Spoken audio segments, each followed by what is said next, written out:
ವಿಷಯ ನಿನ್ನ ಸಾಯಂಕಾಲ 6 ಗಂಟೆಗೆ ಗೊತ್ತಾಯ್ತ್ರಿ. ಈ ಜೀರ್ಣ ಮಾಡ್ಕೋಕ ಆಗ್ತಾ ಇಲ್ರಿ ಯಾರಿಗೂ ಕಲಾವಿದರಿಗೆ. ಯಾರದೇ ಕಲಾವಿದ್ರದ್ದು ಏನೇ ಪ್ರಾಬ್ಲಮ್ ಐತೆ ಅಂದ್ರೆ ಫಸ್ಟ್ ಇರೋರು ಅವರು. ಏನೇ ಒಂದ್ ಗಂಡ ಹೆಂಡತಿ ಜಗಳ, ಒಂದ್ ಏನೋ ನಮ್ ಕಂಪ್ನಿ ಜಗಳ, ಪ್ರತಿಯೊಂದು ಜಗಳ ಐತೆ ಅಂದ್ರು, ಇಲ್ಲ ನಮ್ಮ ಮದ್ವಿ ಏನೋ ಯಾರೋ ತೀರ್ಕೊಂಡಾರ ಅಂದ್ರು, ಏನೇ ಇದ್ರು ಅವರೇ ಫಸ್ಟ್ ಇರೋರು. ಎಲ್ಲಾ ಕಲಾವಿದ್ರು ಸಹಾಯ ಮಾಡೋರು. ನಾನ್ ನೋಡ್ದಂಗೆ ಈಗ ಒಂದ್ 10 ವರ್ಷದಿಂದ ಅವ್ರ ಕಂಪ್ನ್ಯಾಗ ಒಂದ್ 5-6 ವರ್ಷ ಅದೇನ್ರಿ ನಾನು.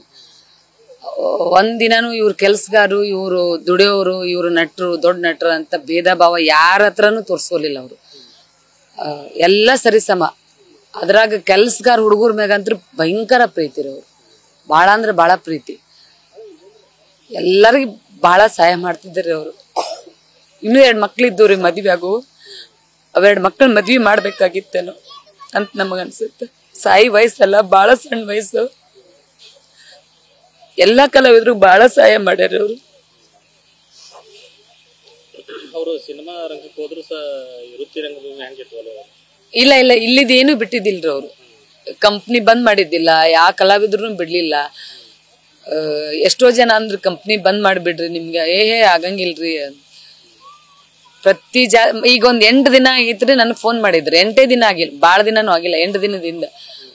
ನನ್ಗೆ ಯಾವಾಗೂ ಮಗಳನ್ನೋರು, ನೀನು ಹಳೆಯ ಬಂದ್ ಮಾಡ್ಕೊಡವ, ಕಲ್ಗಟ್ಟಿ ಕ್ಯಾಂಪ್ ಮಾಡಾಕತ್ತೀನಿ. ಆಯ್ತಪ್ಪ, ಒಂದ್ ಕ್ಯಾಂಪ್ ಬೇಕಾದ್ರೆ ಬಂದ್ ಮಾಡ್ಕೊಡ್ತೀನಿ, ನಾನು ಜಾತ್ರೆ ಮಾಡ್ಕೊಡ್ಬೇಕು. ಇಲ್ಪ ನಿಮ್ಮ ಹಳೆಯ ಯೂಟ್ಯೂಬ್ ಚಾನಲ್ ಇದು ಮಾಡ್ಕೊಂಡಾರ, ನಮ್ದು ಪ್ರಾಬ್ಲಮ್ ಆಗತ್ತೆ. ಇಲ್ಲವಾ, ನಾ ಗ್ಯಾಪ್ ಕೊಡ್ತೀನಿ, ಬಂದ್ ಮಾಡ್ಕೊಡು, ನೀನು ಇಬ್ರು ಗಂಡ ಹೆಂಡತಿ ಬಂದ್ ಮಾಡ್ಕೊಡ್ರಿ. ಇಷ್ಟ್ರಾಗೆ ಸ್ಟಾರ್ಟ್ ಆಗೋದಿತ್ರಿ ಕಲ್ಗಟ್ಟಿ ಕ್ಯಾಂಪ್ ಕಂಪ್ನಿ. ಅವ್ರಲ್ಲಿ ಶೂಟಿಂಗ್ ಹೋದ್ರಲ್ಲ, ಅಲ್ಲಿ ಸ್ವಲ್ಪ ಲೇಟ್ ಆಯ್ತದ. ಅವರು ನಿಮ್ಮ ಒಂದು ರನಾಟ ನೆನೆಸ್ಕೊಳ್ಳುವಂಥದ್ದು ಏನಾದ್ರು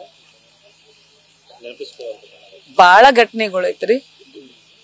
ಬಾಳ ಸಹಾಯ ಮಾಡ್ಯಾರ ನನಗಂತರು. ವೈಯಕ್ತಿಕವಾಗಿ ನನಗ್ ಬಾಳ ಮಾಡ್ಯಾರ. ಏನೇ ಮನಿ ಪ್ರಾಬ್ಲಮ್ ಆಗ್ಲಿ, ನನ್ ಮನಿ ಇದು ದುಡ್ಡಿನ ಪ್ರಾಬ್ಲಮ್ ಆಗ್ಲಿ, ನನ್ಗೆ ಏನೇ ಪ್ರಾಬ್ಲಮ್ ಅಂದ್ರು ಲೋಪ ಅಂದ್ಕೂಡ್ಲೆ ಹೇಳಮ್ಮ ಹಿಂಗಾಗೈತೆ, ಹೌದಮ್ಮ ಬರ್ತೀನಿ ನಾನು.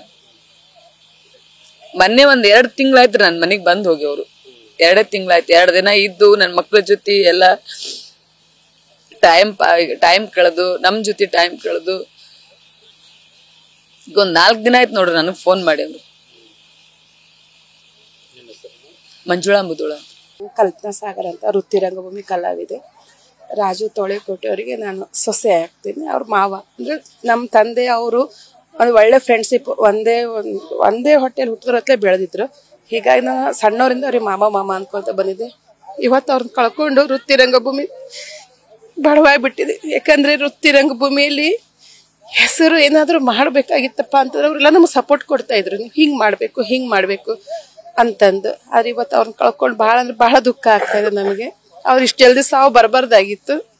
ಆದ್ರೆ ಅವ್ರ ಮಕ್ಕಳಿಗೆ, ಅವ್ರ ಹೆಂಡತಿಯವ್ರಿಗೆ ಸಮಾಧಾನ ಮಾಡ್ಕೊಳಕ್ ಶಕ್ತಿ ಆ ದೇವ್ರು ಕೊಡ್ಲಿ ಅಂತ ಬಿಡ್ಕೋತೀವಿ. ಸಿನಿಮಾ ರಂಗದಲ್ಲೂ ತಂದೆ ಜವಾರ ಭಾಷೆಯಲ್ಲಿ ಹೌದು, ಸಿಕ್ಕಾಪಟ್ಟೆ ರೀ. ಯಾಕಂದ್ರೆ ಅವರು ಹೇಗಪ್ಪ ಅಂತಂದ್ರೆ ಒಂದ್ ಸತಿ ಹೇಳಿದ್ರೆ ಸಾಕು, ಒಂದ್ ಟೇಕ್ದಲ್ಲೇ ಅವ್ರು ಶೂಟ್ ಮಾಡಿ ಬಿಟ್ಟು ಕೊಟ್ಟಿಲ್ಲ. ಕಲಾವಿದ್ರನ್ನು ಬಿಟ್ಟು ಕೊಟ್ಟಿಲ್ಲ, ವೃತ್ತಿ ರಂಗಭೂಮಿನೂ ಯಾವತ್ತೂ ಬಿಟ್ಟು ಕೊಟ್ಟಿಲ್ಲ. ಅವ್ರು ಎಲ್ಲೇ ಇದ್ರು ಏನೇ ಇದ್ರು ಒಂದ್ ಫೋನ್ ಹಚ್ಚಿದ್ರೆ, ಮಾಮ ಹಿಂಗ್ ಮನೇಲಿ ಫಂಕ್ಷನ್ ಐತಿ, ಹಿಂಗೈತಿ ಅಂದ್ರೆ ಎಲ್ಲಿದ್ರು ಬರ್ತಿದ್ರು. ಎಲ್ಲಾರು ನಮ್ನೆಲ್ಲಾ ತಮ್ಮ ಮಕ್ಳಿಗಿಂತ ಹೆಚ್ಚಾಗಿ ಪ್ರೀತಿ ಮಾಡ್ತಾ ಇದ್ರು, ನೋಡ್ಕೊತಾ ಇದ್ರು. ಬಿಗ್ ಬಾಸ್, ರಾಜಾರಾಣಿ ಶೋ ಎಲ್ಲ ಹೋಗಿದ್ರು.